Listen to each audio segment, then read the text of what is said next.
Tejosi tejomayi dehi Viryam asi viryamayi dehi Balam asi balamayi dehi Ojo asi ojomayi dehi Mannur asi mannungmayi dehi Saho asi sahomayi dehi Vishwani deva savitar duritani parasubham Yad bhadram tanna subham Om Shanti Shanti Shantihim. From White Yajurveda. O Lord, thou art the embodiment of infinite energy. Do thou fill me with energy. Thou art the embodiment of infinite virility. Do thou endow me with virility. Thou art the embodiment of infinite strength.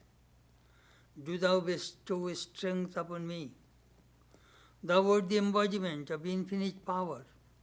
Do thou grant power unto me. Thou art the embodiment of infinite courage. Do thou inspire me with courage. Thou art the embodiment of fortitude. Do thou steer me with fortitude. O Lord, O thou the illuminator, do thou free us from ignorance. Do thou bring to us what is good and auspicious. Peace, peace, peace be unto all.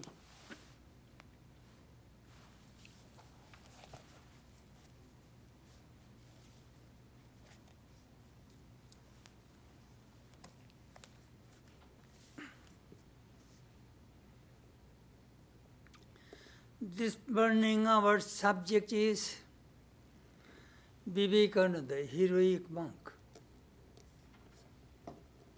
Today we are observing Swami Vivekananda's birth anniversary. Actually his birthday is on 4th of February.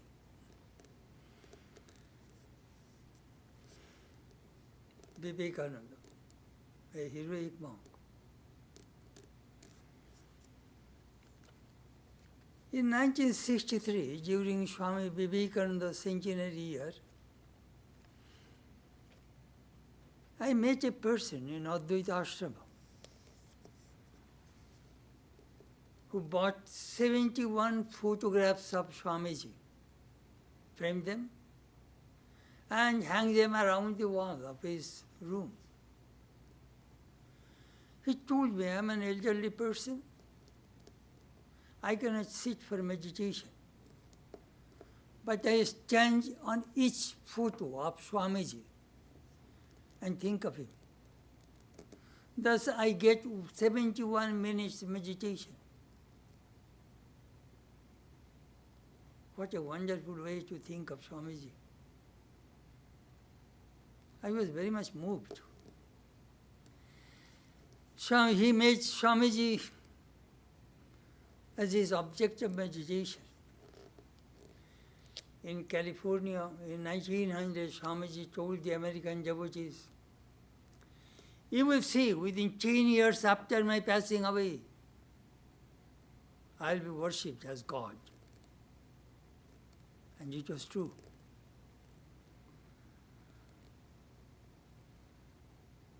Sometimes these tiny, tiny incidents come to my mind. One day Swamiji finished his bath in Balaram's house and going to his room, white cloth. One young attendant said to Swamiji, Swamiji, your body is so well built and very muscular. Your calf muscles are so beautiful. Swamiji smiled and said, Thakur amake dekhte bodo bhalobashten. The master laughed to see me. That is the only sentence he said.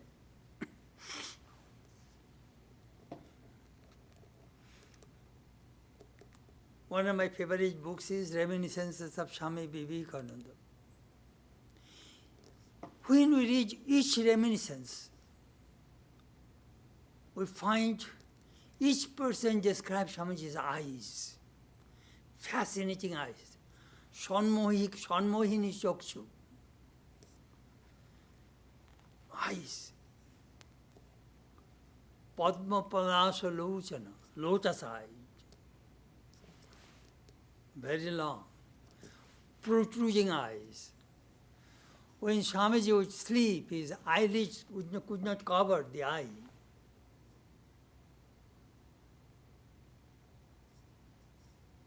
Amazing. Swami Premananda says in Varanagar Math, I had to put Swamiji's pillow in the sun to dry. At night he used to cry for Sri Ramakrishna, and his tears would wet his pillow. You know, sometimes when I read these stories, I think about love. The Guru and disciples, love. How much Sri Ramakrishna loved Swamiji, and how Swamiji said, nobody in my whole life loved me as Master did. Swamiji also gave his life to Sri Ramakrishna. That is real love.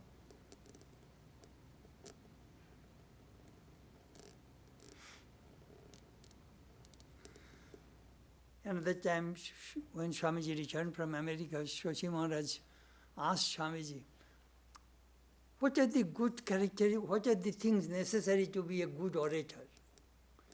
Swamiji first touched his head. You must have good brain and good memory. Then he put his hand on his face. You must be very beautiful, handsome.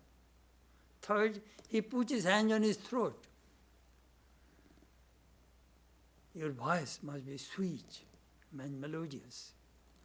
Then he put his hand on his chest. You must have a good heart, large-hearted. Then he put his hand to the lower part and said, you must have brahmacharya. These are the characteristics of a good speaker, orator, teacher. And Swamiji had all of this. Swamiji is really a wonder to me. He lived in this world 39 years, 5 months, 24 days. But his life is so eventful and inspiring.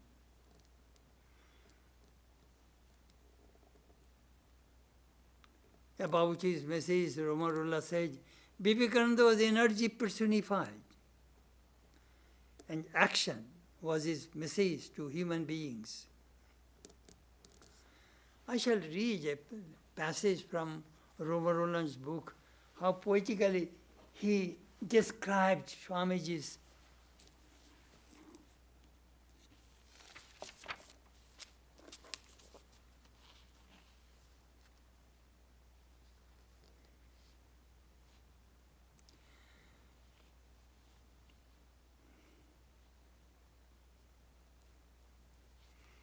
His athletic form was the opposite of the fragile and tender yet weary body of Ramakrishna. He was tall, 5 feet, 8.5 inches, actually 9 inches, some say, square-shouldered, broad-chested, stout, rather heavily built. His arms are muscular and trained to all kinds of sports. He had an olive complexion, a full face, vast forehead, strong jaw, a pair of magnificent eyes, large, dark and rather prominent, with heavy lids whose shape recalled the classic comparison to a lotus petal. Nothing escaped the magic of his glance, capable equally of embracing in its irresistible charm, or of sparkling with wit, irony, or kindness, of losing itself in ecstasy, or of plunging imperiously to the very depths of consciousness and of withering with its fury. But his preeminent characteristic was kingliness. He was born king, and nobody ever came near him, either in India or America, without paying homage to His Majesty. When this quite unknown young man of 30 appeared in Chicago at the inaugural meeting of the Parliament of Religions, opened in September 1893 by Cardinal Gibbons, all his fellow members were forgotten in his commanding presence,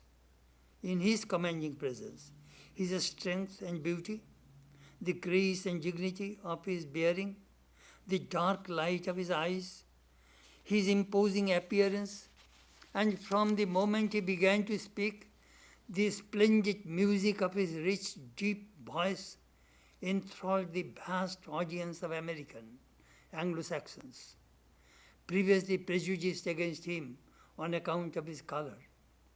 The thought of his warrior prophet of India left a deep mark upon the United States. How beautifully Romarola wrote about Swamiji. Amazing.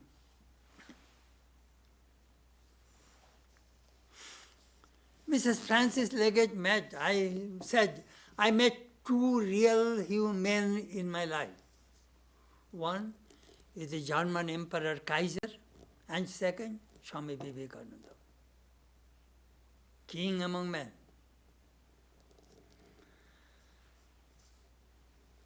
Swamiji was a born hero.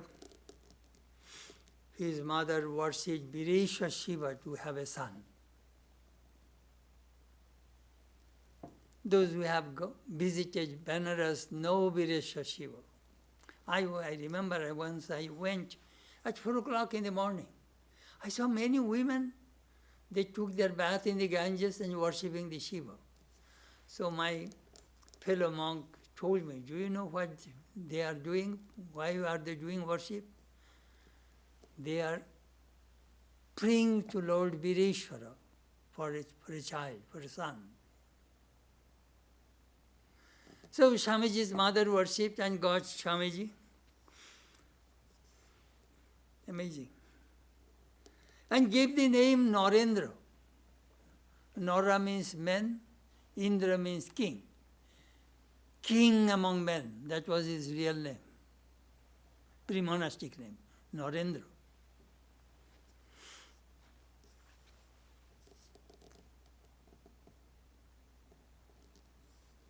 In Baranagar Math, Swami Shivananda reminisced that one night I was sleeping under the same mosquito curtain with Swamiji. At midnight I got up and found all around luminous light.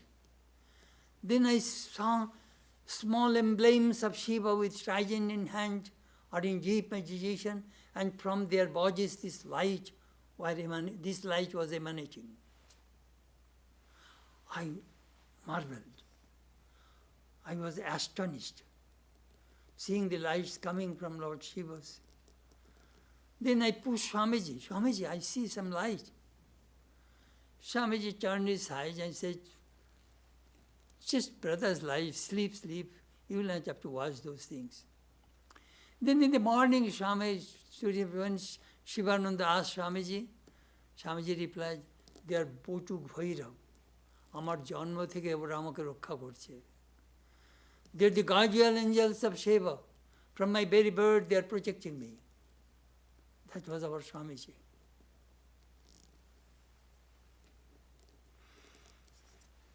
As you know, Swamiji got the boon from Lord Shiva in Amarnath that you will die according to your wish. Death was under his palm. Whenever he wished, he could die. I hope we can all get that kind of boon.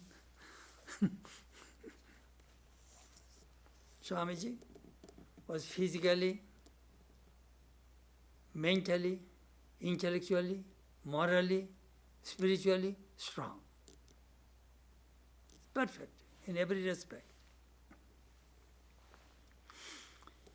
He was a young boy. He used to go to gymnasium, lifting the weights, all kinds of exercises, swimming, riding, wrestling. He was top in every respect, and he got a prize in the gym. And Swami Brahmananda was his friend, At that time, they are both are exercising in the same gym. There is a saying, morning shows the day. When we read the childhood stories of Swamiji, we marvel. What a presence of mind, strength, and common sense he had. It so happened there was a zoo in Wajid Ali's, Nawab Wajid Ali's house in Metia Bruj, which is 4 or 5 miles downstream from Calcutta. So Swamiji and some of his friends wanted to see that zoo. So they hired a boat from Calcutta, Princep Ghat, and went there. And while coming back, one of his friends was sick and he threw up. So the boatman says that you people will have to clean it, otherwise I won't let you go from this boat. They offered money, but you clean it, we cannot clean it, you clean it. So they had a verbal fight. So other boatmen also attacked these young kids. Then Swamiji jumped from the boat and he saw 2 European soldiers, British soldiers, walking on the bank of the river. So in his broken English, he explained to them their predicament. So they came and rescued all boys. And these boatmen were afraid of the soldiers, so they released all boys. Swamiji is a hero, leader. Then Serapis, a battleship, man of war, came to Calcutta during, at that time, Edward VII was the king, he was the Prince of Wales. So they wanted to see that ship, but Swamiji went to get the Unija pass. The guard will not allow him to go, he is too young. So he went to the back door through the spiral, he went to that room where he found the officer was issuing the pass, and took the pass and came out. And the guard was amazed that how did you go?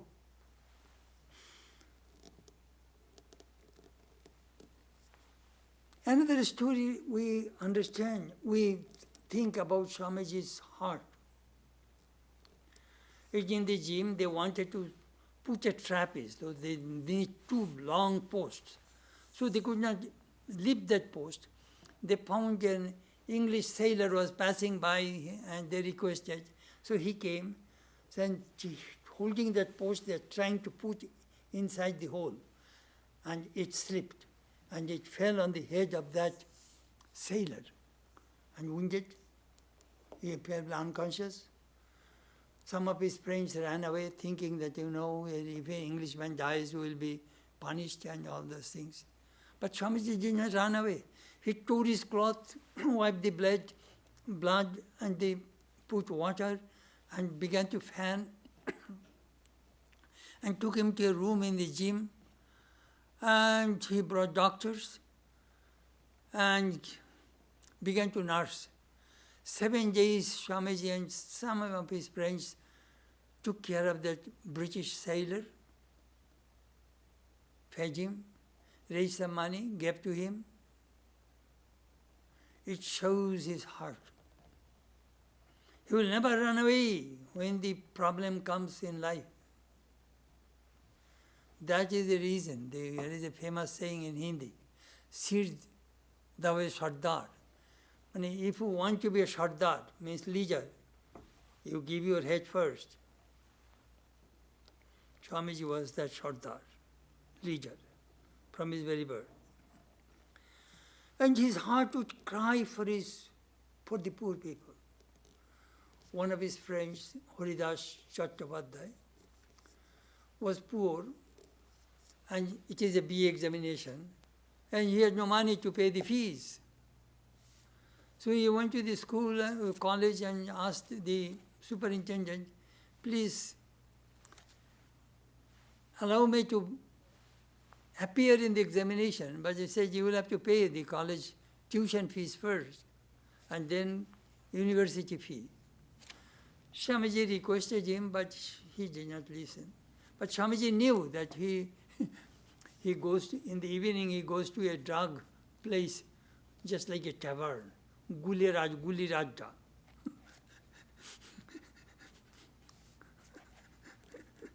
Just all drug addicts go there. So Swamiji was waiting. In the evening when he was going there, Swamiji stopped him. He says, my friend Haridas is very poor. Please remit his college tuition fees. Otherwise I shall tell people that you go there. The man was scared. His name was Rajkumar. He was scared. He said, all right, I shall not charge the tuition fees, but he will have to pay the university examination fee. Swamiji said, that we can manage. And Swamiji came and told his friends, bus, you will not have to pay. It shows Swamiji's heart for the people, especially poor people. His father died. Whole responsibility of the family was on his shoulder because he was the oldest son and oldest person of the family. He was trying to get a job. No good luck. He arranged a job as a headmaster of Metropolitan School of Bowbazar. But he was fired within 3 months because his Vidyasagor's son-in-law did not like him.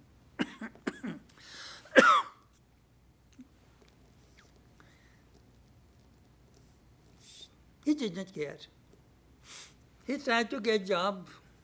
Then, as you know, he went to Sri Ramakrishna. Sri Ramakrishna blessed him that your family will never suffer from plain food and plain clothing.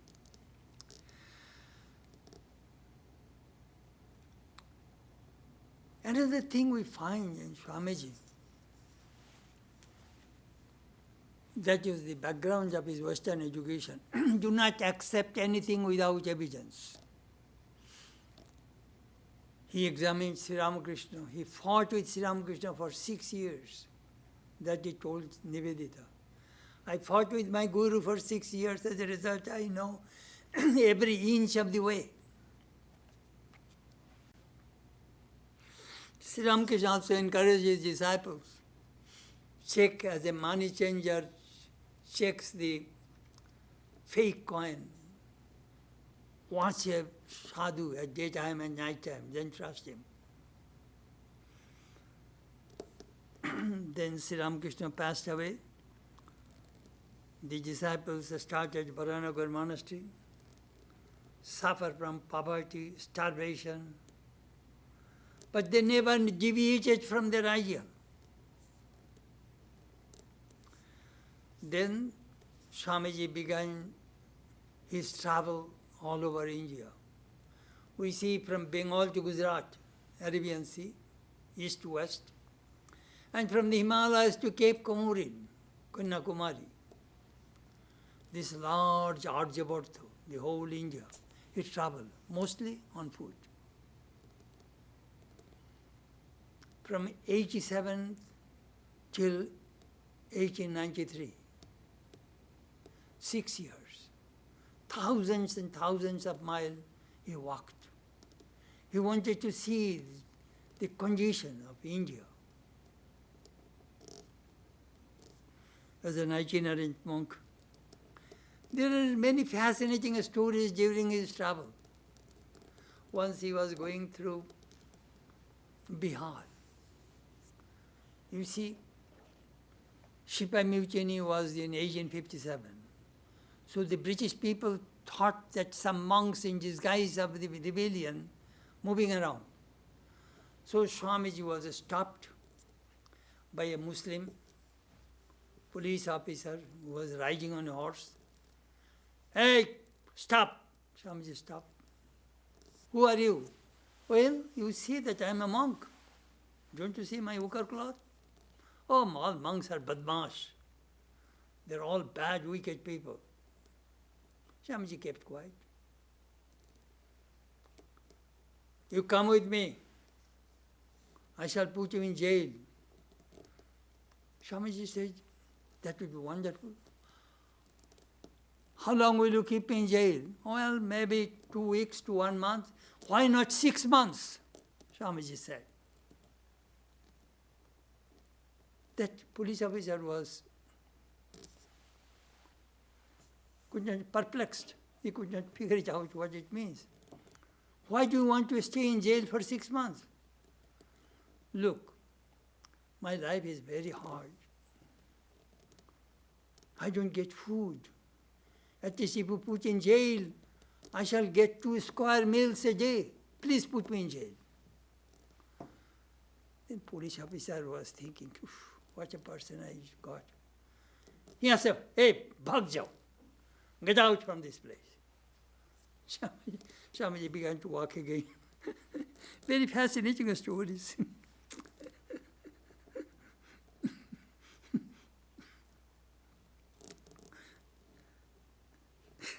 When he was in Banaras, which is in Durga temple, a lot of monkeys. So some monkeys chase Swamiji, they scratch your body, Oof. So he was running. So a monk from a distance shouted, face the brute, face the devil. When Swamiji faced, the monkeys ran away. Swamiji told this experience to the American people during his lecture. Face the brute, face the devil, don't run away.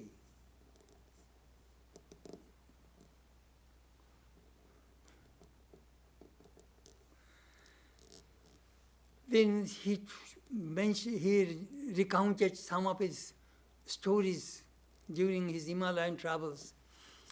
Once they are walking,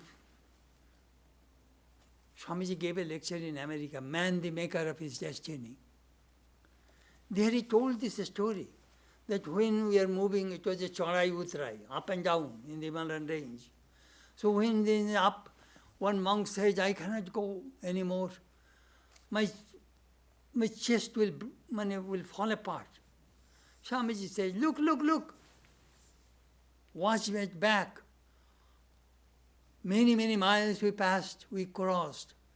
And this, it will be under our feet right now. Move on. That is Swamiji. That is Swamiji. Move on. Go onward.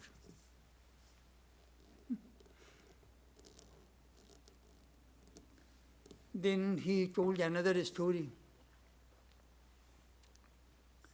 that I was in Himalayas, not much food. The villagers are very poor. Still, they would share a little bit to me. One day I was thinking, what is the use of keeping this body? Taking this food from these poor people. I shall not go for begging anymore. I stayed in a cottage for 2 days without food, but I was very thirsty. I went nearby in a spring to drink a little water. After drinking water, I sat on a piece of a stone and I was thinking of God. All of a sudden, I saw a tiger in front of me, big tiger. Then I thought, well, I am so happy. I could not help people. Let my body be the food of this hungry tiger. I was just waiting. This tiger should eat me up. At least my body will be useful for an animal. I was counting my minutes. Then I opened my eyes, I saw the tiger left. I realized perhaps the Lord has some work me to do. I have many things to do. When we read these fascinating stories, we wonder how Swamiji was protected. He had a mission in his life. Then Swamiji became very sick, like diphtheria. He could not swallow in Rishikesh. So some brother disciples brought him to Meerut in a doctor's house. Srilokkanath, I forgot his name. Meerut is between Calcutta, from New Delhi to Hardwar, Meerut.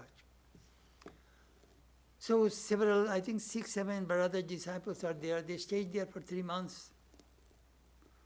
Then Akhandananda came, he has also pneumonia. They are all taking treatment from that doctor. A good devotee. One day Swamiji cooked pulao.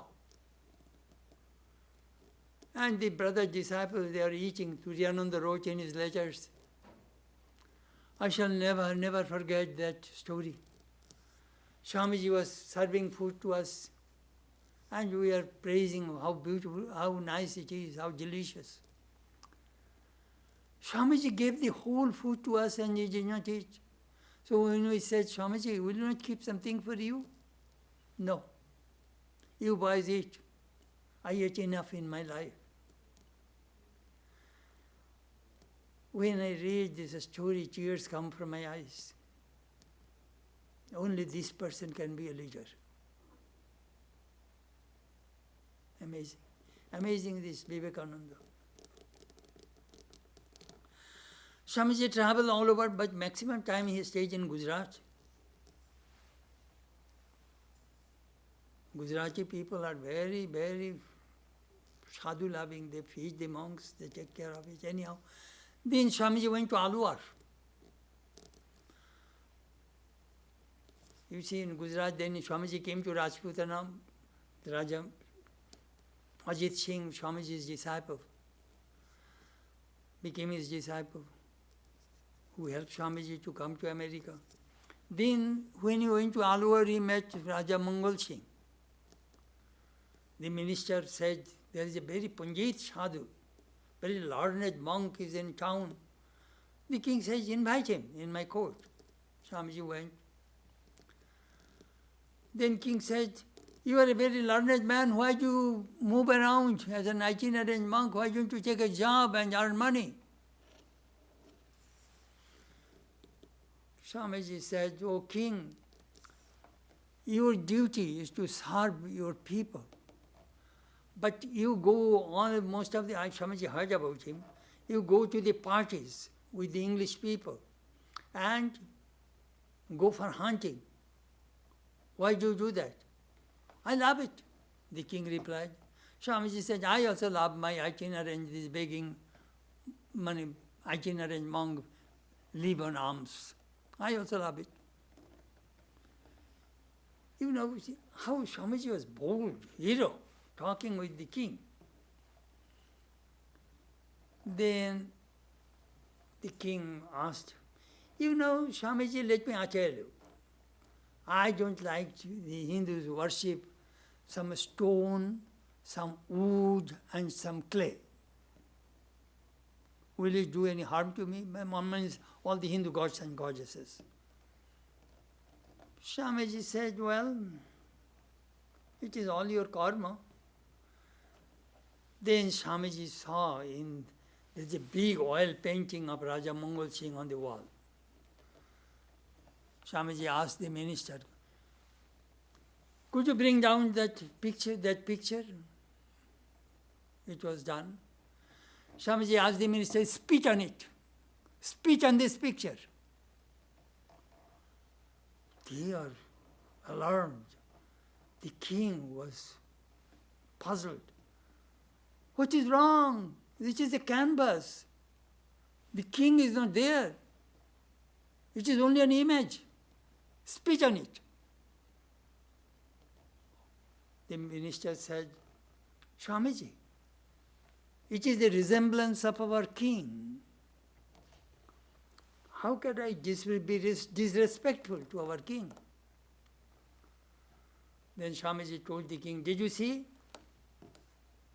Your minister does not want to spit on your picture. He see you in that picture. So the Hindus do not say, oh earth, oh clay, oh stone, oh wood, we salute you. The Hindus say, O Krishna, O Rama, O Mother. They see gods in those emblems, in those images. Raja Mangal Singh says, Swamiji, you opened my eyes today. How bold Swamiji was.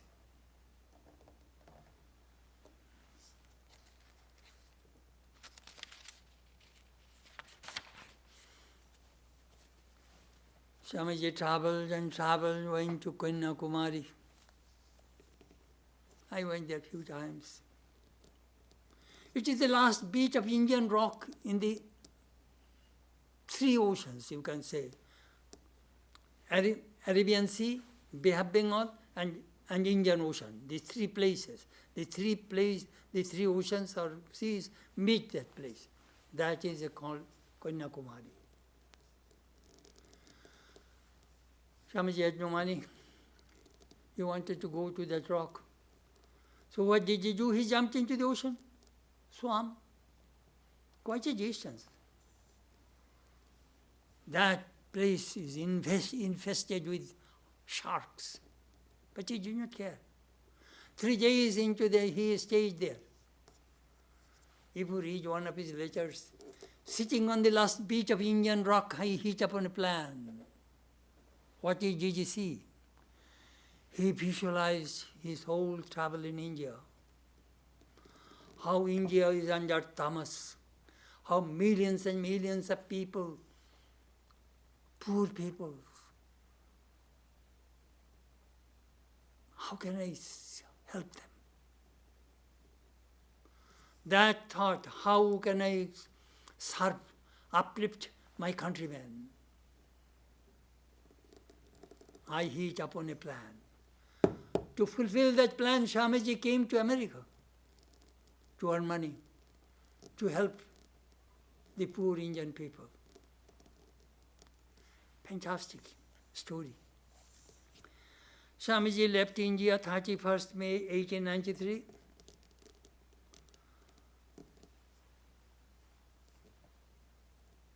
First he stopped in Hong Kong. Not first. On this way he stopped in Hong Kong. And he had the boat, at that time you will have to no aeroplane, boat, steamer. He stayed there for 3 days.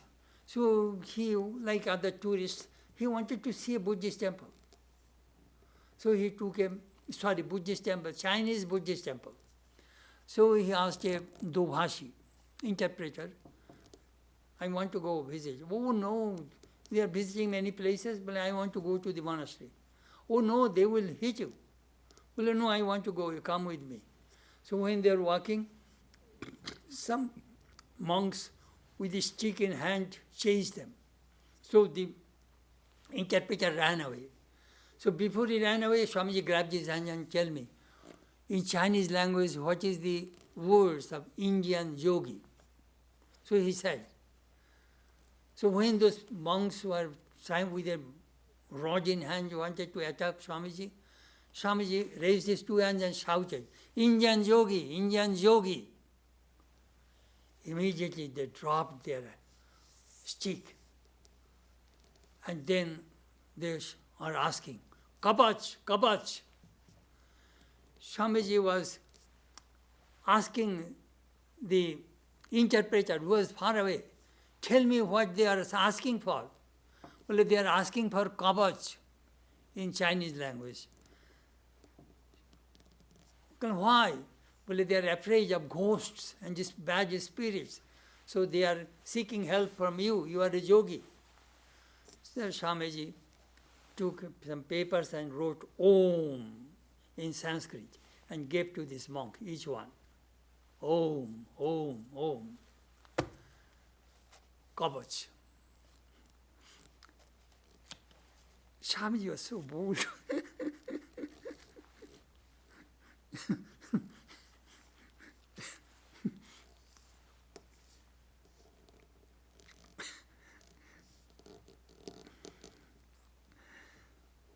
In Japan, he was in Nagasaki, Kobe, Osaka, Kyoto, Tokyo, Yokohama.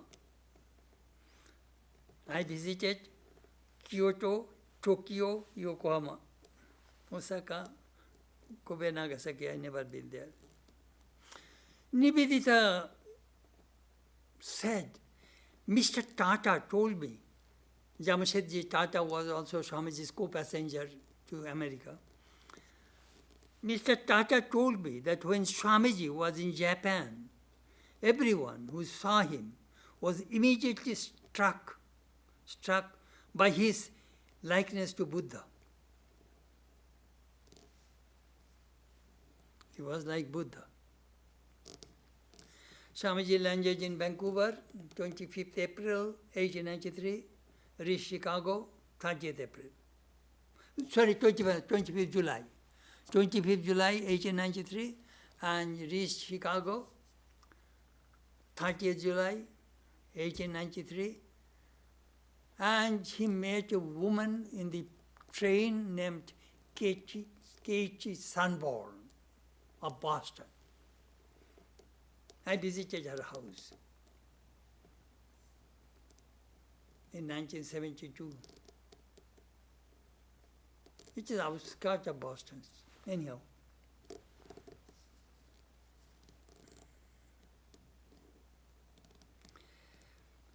Swamiji, as you know, Swamiji arrived in Chicago. He found that Parliament will start in September.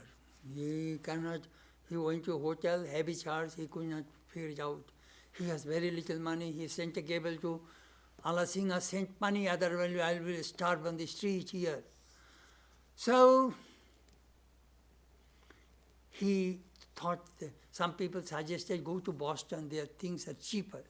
So he went to that Kate Sanborn's house and became a guest, and just to save money. He has very little money. And the hotel charge was very much in Chicago. Anyhow, then Swamiji met Dr. Henry Wright, and he gave the credentials. Swamiji came to Chicago, then became a representative of Hinduism at the Parliament of Religions, as you know the whole story next one. In that parliament, Annie Besant, he was the representative of Theosophy. I shall read her reminiscences, what he saw in Swamiji.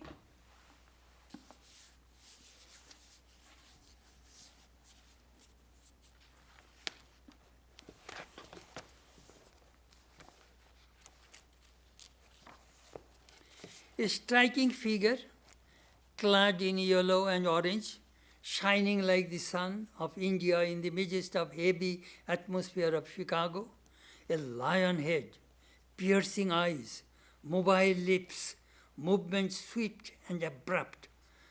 Such was my first impression of Swami Vivekananda. As I met him in one of the rooms set apart for the use of the delegates to the Parliament of Religions.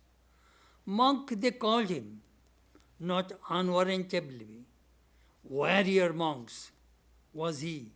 And the first impression was of the warrior rather than of the monk. For he was off the platform, and his figure was instinct with pride of country, pride of race, the representative of the oldest of living religions, surrounded by curious gazers of nearly the youngest, and by no means inclined to give step, as though the very faith he embodied was in aught inferior to the noblest there. It was not to be shamed before the hurrying arrogant West by this her envoy and her son. He brought her message. He spoke in her name, and the herald remembered the dignity of the royal land whence he came. Purposeful, virile, strong, he stood out, a man among men, able to hold his own. On the platform, another side came out, the dignity of the inborn sense of worth and power still were there.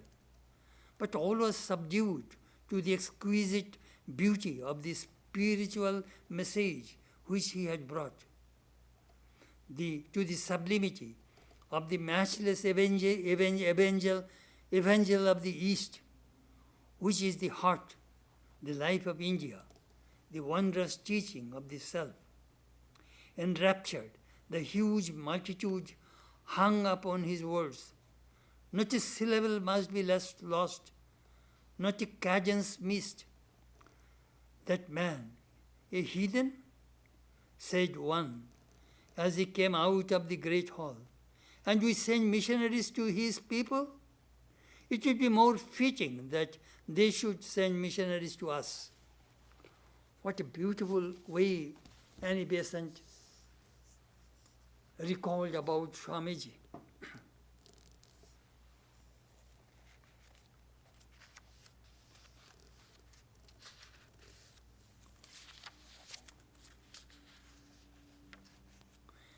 He was a Vedanta lion, Vedanta Keshari, preached Vedanta to the West. I think it was in December 1894 in Brooklyn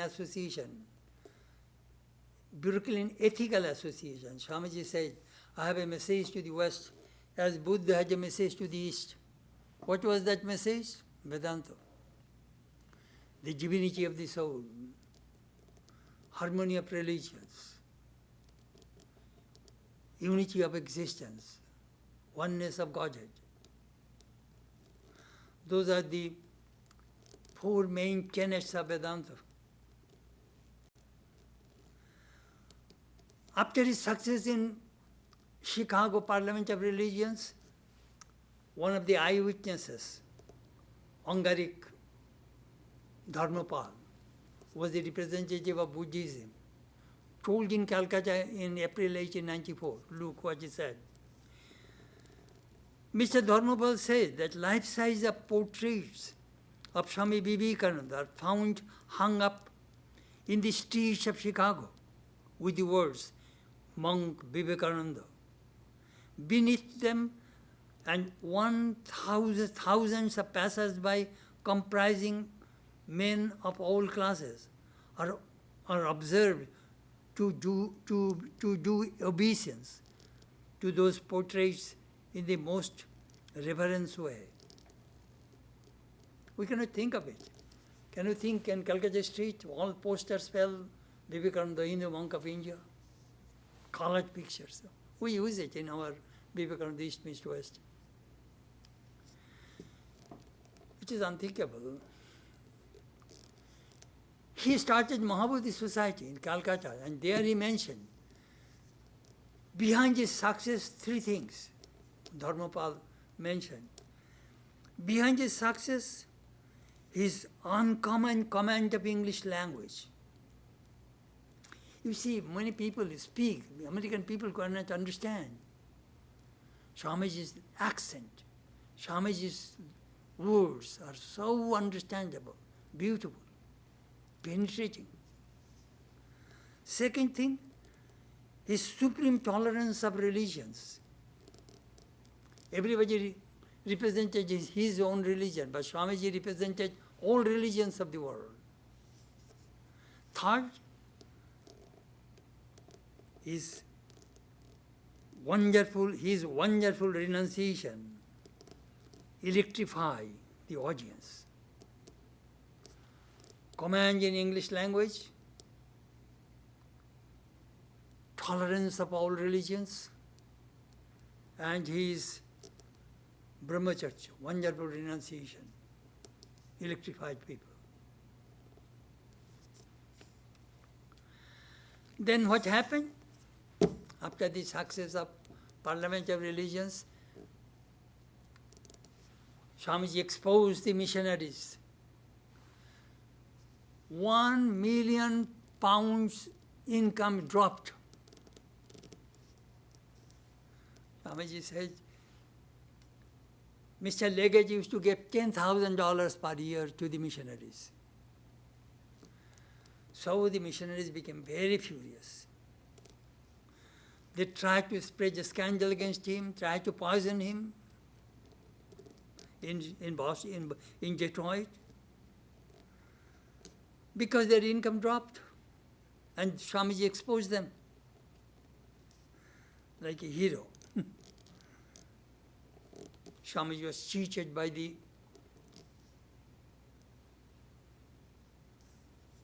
that lecture bureau. In one lecture, Swamiji used to get $2,700. And these people gave him only, Swamiji, $250. Then he had to sever his contract with them.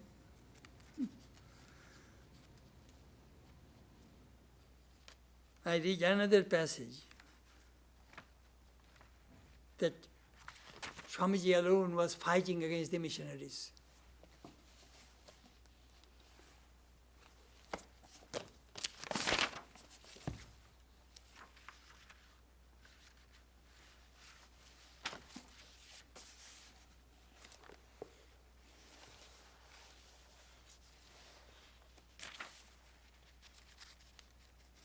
It was in Detroit.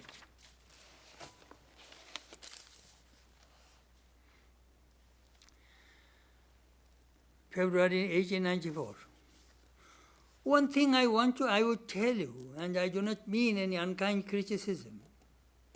Swamiji was telling the audience, they are very, very conservative Orthodox Christians, mainly Presbyterians. You train and educate and clothe and pay men to do what? To come to our country and curse and abuse all my forefathers, my religion and my everything. They walk near a temple and say, you idolaters, you will go to hell. But the Hindu is mild, he smiles and passes on saying, let the fools talk. That is the attitude. And then you who train men to abuse and criticize, if I just touch you with the least bit of criticism, with the kindest of purpose, you shrink and cry, do not touch us. We are Americans. We criticize, curse and abuse all the heathens of the world, but do not touch us. We are sensitive plants. You may do whatever you please, but we are content to live as we do. And in one thing we are better off, we never teach our children to swallow such horrible stuff.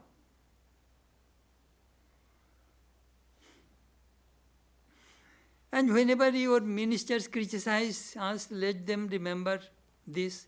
If all Indians stand up and takes all the mud that is at the bottom of the Indian Ocean and throws it up against the Western countries, it will not be doing an infinitesimal part of that which you are doing to us. And what for? Did we ever send one missionary convert anybody in the West? We say to you, you are welcome to welcome to your religion, but allow us to have ours. You call yours an aggressive religion. You are aggressive, but how many have you converted? Every sixth man in the world is a Chinese subject or a Buddhist. Then there are Japan, Tibet, Russia, Swamiji, Siberia, Burma. Swamiji was talking about Buddhist, lot of Buddhist conversion. Everything that has selfish for its basis, competition for its right hand and enjoyment as its goal, must die sooner or later. If you want to live, go back to Christ. Go back to Him who had nowhere to lay His head. Yours is a religion preached in the name of luxury. What an irony of fate. Reverse this if you want to live. Reverse this. It is all hypocrisy that I have heard in this country. In this nation is going to live. If this nation is going to live, let it go back to Him. You cannot serve God and mammon at the same time. All this prosperity, all this from Christ, Christ would have denied all such heresies. If you can join these two, this wonderful prosperity with that ideal of Christ, it is well. But if you cannot, better go back to Him and give up these vain pursuits. Better be ready to live in rags with Christ than to live in palaces without Him.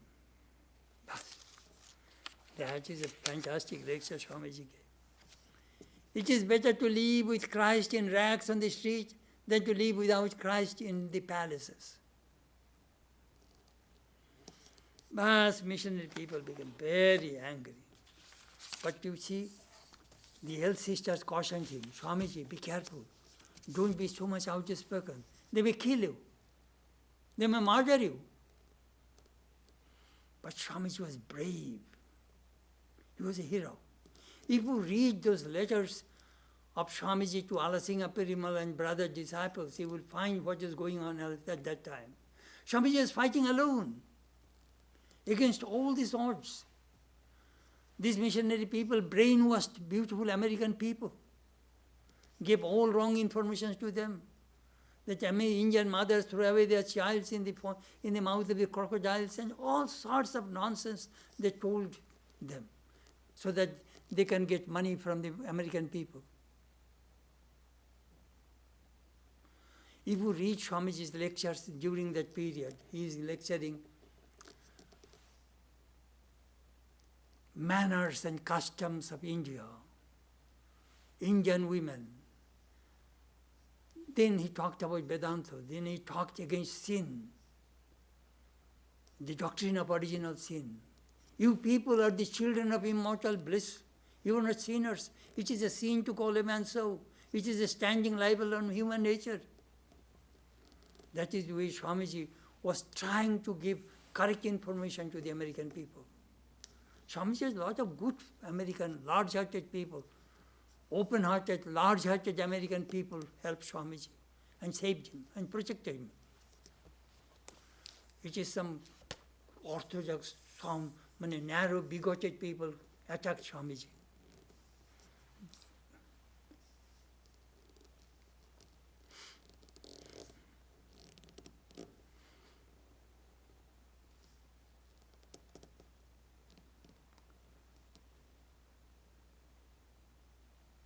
Swamiji returned to India in 1897, started Ramakrishna Mission to uplift India. He sees these millions of monks leading this vagabond life. I want to use this energy for upliftment of my society. That he did. That is Ramakrishna Mission. You are taking food and advantages of these people. Give and take, serve them, love them, give them education. Look, the program Swamiji made for Ramakrishna Mission. That one man changed the thought current of India. If you read his lectures from Colombo to Almora, you will see what Swamiji did. He regenerated India. All these freedom movements, they were inspired by Swamiji. Many people say the police would search that whether Vivekananda's books in the room or not. Swamiji told his disciples, it is not the time to worship Krishna and Radha and with the flute. Worship Krishna as a Parthasarathi, standing on a chariot, giving great life-giving message to Arjuna. Klibhyam partha naitate upapadyate kshudram hridayador bulam taktatishta parantapa. Give up this unmanliness, it does not befit you. Arise, fight, juddhasya, fight. Uttishta, juddhasya. Shatrun jitva, conquer your enemies, enjoy this world. That message we need. I remember when Swamiji was lecturing in Madras, so much crowd, his voice could not go. At that time there was no microphone, you know. Swamiji got up on the top of a horse carriage and gave the lecture like a Gita fashion. Read those stories, those lectures of Swamiji, Colombo to Almora. You will be inspired. criticism came also in India. Some orthodox people attacked Swamiji. Swamiji smiled. Do you know what did he say? हाथी चले बाजार में कुत्ता भूखे हजार, साधुओं को दुर्भाव नहीं जब निंद संसार. When an elephant walks majestically through the street, the dogs bark. But the elephant does not care. Similarly, a holy man get criticism from the people. He doesn't care. Swamiji says, the more criticism comes, the more this truth will penetrate into the society. It is good that people have criticism. That is the sign of life. Swamiji was a hero. He did not care.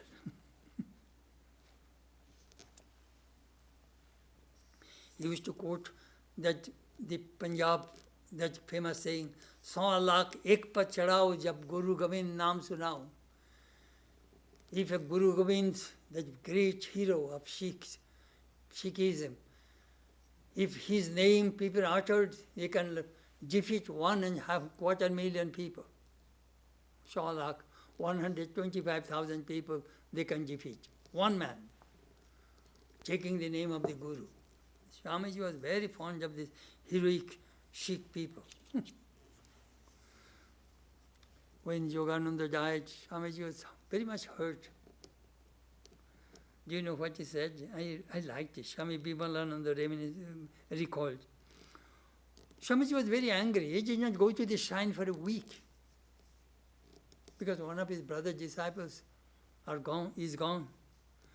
Why should I be angry with the master?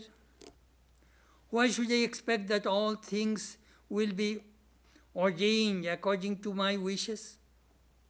And why should I be sad at all? Am I not a hero? My master used to say, laying his arms upon my shoulder, Naren, you are a hero. The very sight of you inspires me with courage. Yes, I am a hero. Swamiji was a hero. Even Nivedita mentioned, sometimes in the West we found behind his monastic dress, his heroic nature prevailed. He was a Kshatriya, kingly caste. He was born to uplift the whole humanity. It needs tremendous power. Sri Ramakrishna imparted that power to Swamiji. Swamiji was a real hero. Thank you.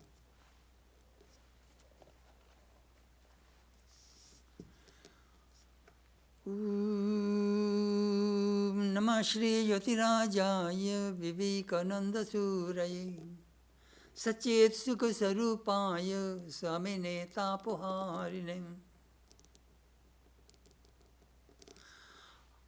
I bow down to Swami Vivekananda, who is the king among the monks, who is the hero among human beings, who is the embodiment of existence, knowledge, bliss, absolute, and who is the savior of humanity.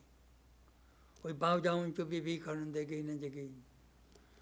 Om Shantihi, Shantihi, Shantihi.